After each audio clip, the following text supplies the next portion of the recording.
힐링가족 여러분 안녕하세요. 오늘은 8월 30일 화요일, 조금 늦었죠?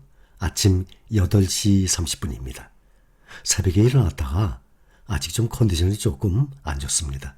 몇 시간 더 잤습니다. 미국 증시 함께 봅시다. 오늘도 하락했어요. 그런데 토요일 날 폭락을 했던 그 하락률에 비하면 조금 떨어진 거예요. 다우 0.57% 하락을 했습니다.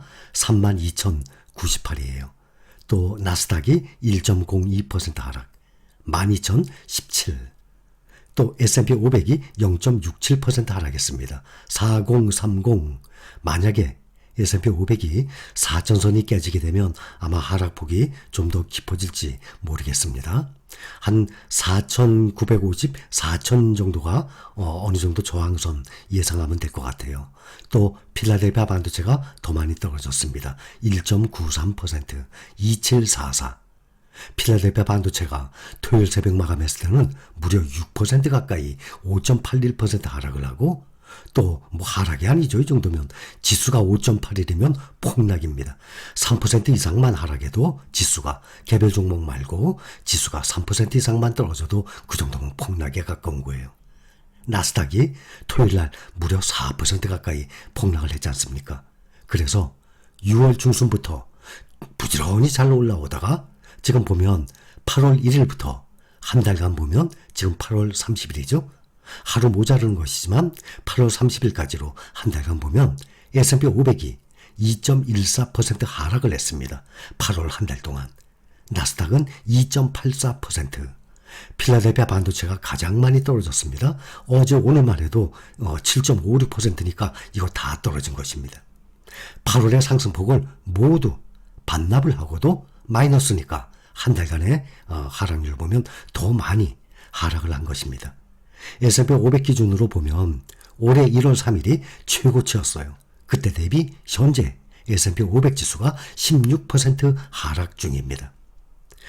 미국 개별 종목들 토요일 새벽의 마감장에는 지수가 폭락을 했으니까 미국의 개별 종목들 그 리스트에 모두 하락을 했었는데, 오늘은 보니까 4종목은 상승했네요. 빨간색이네요. 넷플릭스, 포드, GM, 리비안, 전기차주들 미국의 이런 종목들도 금 ETF도 아주 조금 미세하게 상승했어요.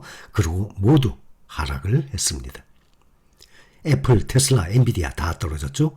애플이 1.37% 하락했습니다. 테슬라는 1.14%, 엔비디아가 가장 커요. 2.82%, 토요일 새벽 마감에 의해서 벌써 10% 이상 떨어졌습니다.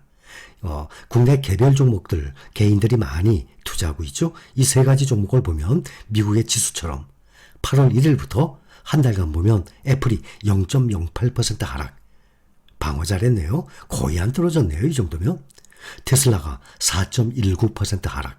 8월 한 달 동안. 엔비디아는 14.32%.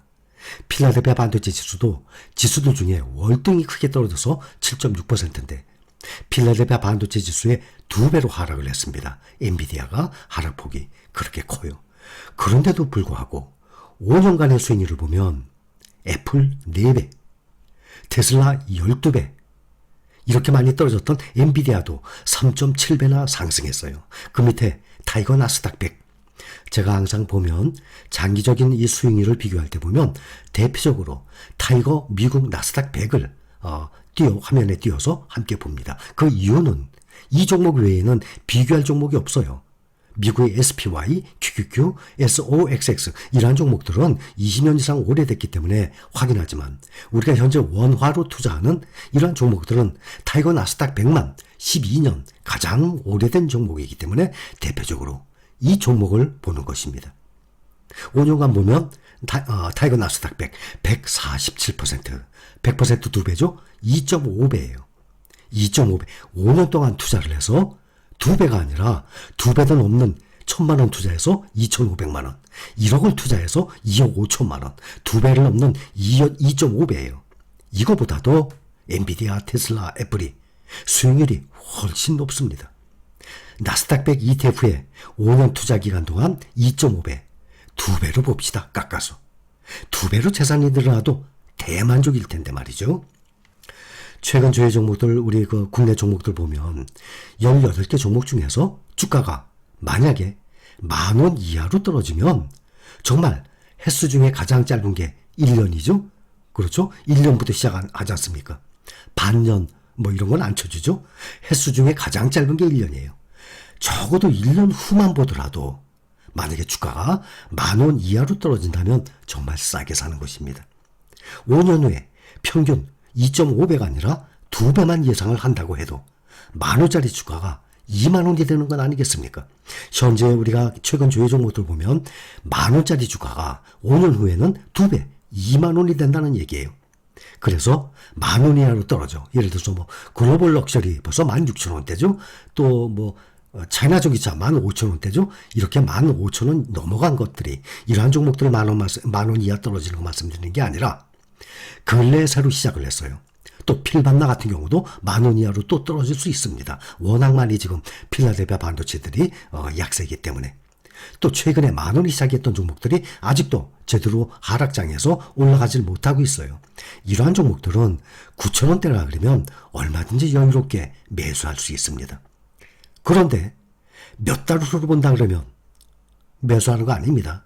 몇 번이나 말씀드려요. 몇 년 후를 보고 매수하는 것입니다. 맞죠? 그렇게 하고 계시죠? 현재 그런 생각으로 매수하고 계시는 거 맞죠? 다시 한번 확인을 해봅니다.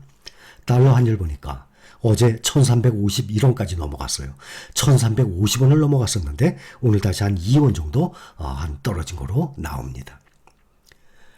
지금 특별한 뉴스는 없습니다. 이틀째 이렇게 하락을 한 이유는 파월 연준 의장의 그 8분간의 짧은 연설 때문에 이렇게 지금 하락을 하고 있는 것이죠.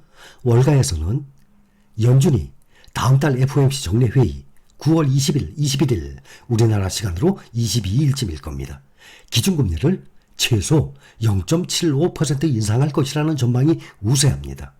바로 얼마 전까지만 해도 0.5% 인상 전망이 우세했거든요.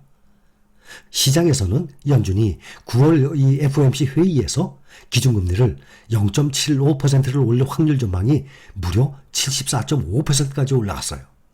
파월 의장의 잭슨홀 연설 당일보다도 13% 이상이나 뛰었습니다. 얼마 전까지만 해도 잭슨홀 연설 전만 해도 6대4 정도로 7.5%, 0.75% 인상이 좀 우세했었는데 지금은 무려 74.5%까지나 뛰었습니다.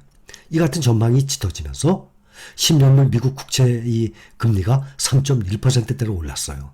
또 2년물 국채 수익률은 3.43%까지 뛰었습니다.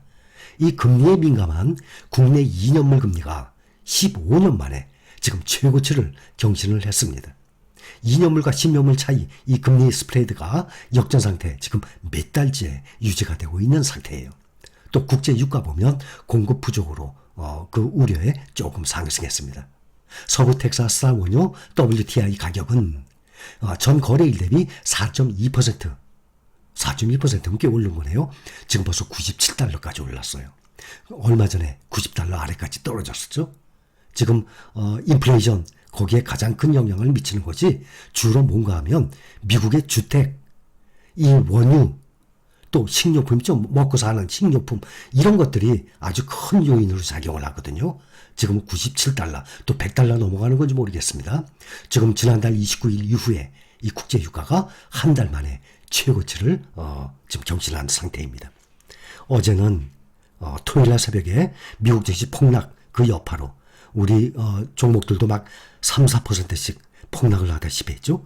오늘은 그 정도 하락률은 별로 없으리라 예상이 됩니다. 자, 여기까지입니다. 감사합니다.